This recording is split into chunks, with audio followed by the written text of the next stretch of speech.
ça c'est quand même pas bien normal. C'est pas le genre de Fernand. Oh, ne vous inquiétez pas, ma chère. Il ne devrait plus tarder.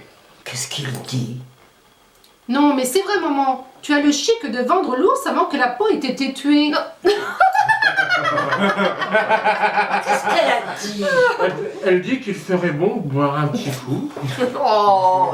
Il a peut-être eu un accident. Ce serait bien son genre de ne pas attendre ce soir pour claboter. Enfin, voyons. Et vous a-t-il dit quelque chose avant de s'absenter? Juste qu'il allait faire sa promenade habituelle jusqu'à l'hôpital, comme tous les dimanches. Et puis, essayer de trouver du tabac un dimanche à Ostende, c'est compliqué. Il a arrêté de mâcher, le Fernand?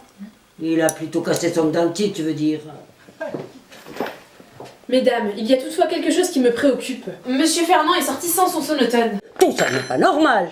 Faudrait contacter l'hôpital peut-être. Ah, en voilà une bonne idée. Bon, Frida, appelez l'hôpital le plus proche. Bien, madame. On me demande si Monsieur Fernand a un signe particulier. Ah, il a un tétard tatoué sur l'omoplate droite. À mèche. Un mèche. Ah oui, le tétard. À mèche. Un tétard, double andouille, pas un pétard. Et comment vous savez qu'il a un tatouage, vous? Bah...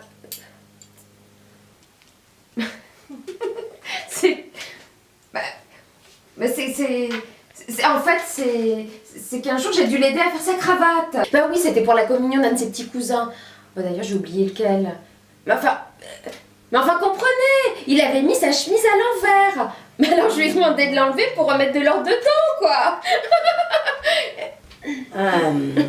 Bon, dites-leur qu'il a une larve de batracien sur l'épaule.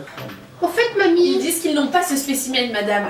Ils ont bien un tatoué, mais ils sont affirmatifs quant à l'amphibien. Ce n'est pas un tétard, mais une grenouille qui a leur grand blessé. C'est peut-être lui. Ça commence à dater, le jour de la communion.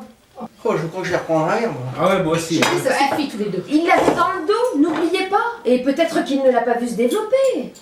Ils demandent maintenant si Fernand souffre de quelque chose ou s'il a des antécédents. Il est solide comme un roc. Et il n'y a pas si longtemps, il m'a fait le privilège d'un priapisme sacrément gratiné. Hein? Dites-leur qu'il a 75 ans. Ça devrait les satisfaire. Ment. C'est qui ce brillant pisme? Priapisme. Priapisme, mon chéri, c'est un plat que l'on passe au four. Un peu comme les lasagnes. Il semblerait que Fernand le cuisine assez mal, d'ailleurs.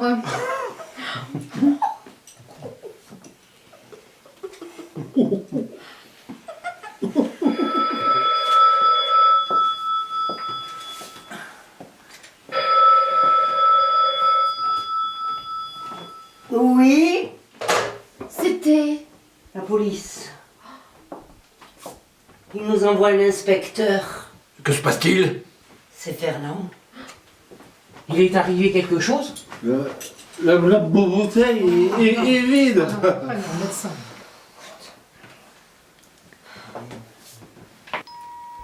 C'est lui.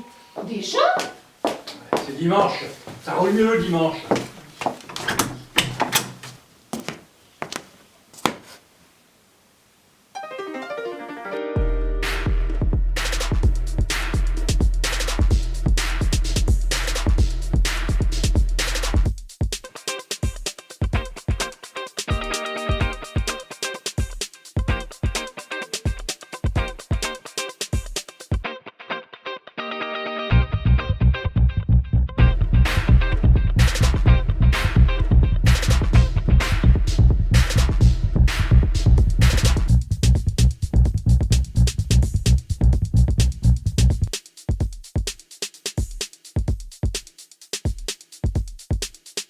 Mesdames, Messieurs, inspecteur Grand-Jacques, Antoine, quand avez-vous jugé, disons, suspect l'absence du maître de maison?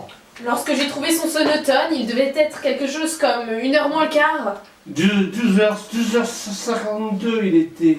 Il n'est d'ailleurs pas le maître de maison, inspecteur. Fernand habite chez moi depuis le décès de son épouse Mathilde. C'était en mars d'il y a 7 ans. Elle a mis fin à ses jours, barbiturique. Oh, mais inspecteur, un peu de sérieux. Il est arrivé quelque chose à Fernand. Il est actuellement en cellule dégrisement au commissariat central. Le fait est qu'on l'a appréhendé avec 2 bouteilles de méthanol sur lui. Il était rond comme une queue de pelle et sur le point d'incendier la maison de retraite de Léopold Pack. Eh oui, mademoiselle, 2 cocktails Molotov. Et c'est encore une chance donc, que ce soit arrêté pour tailler une bavette avec un clodo à pathologie dépressive. Sans quoi. Mais rassurez-vous, nous avons réussi à le harponner avant qu'il ne cause des dégâts. Bien, quant à vous tous, vous restez à notre disposition jusqu'à la fin de l'enquête. C'est bien clair? Vous prendrez bien un petit verre, inspecteur?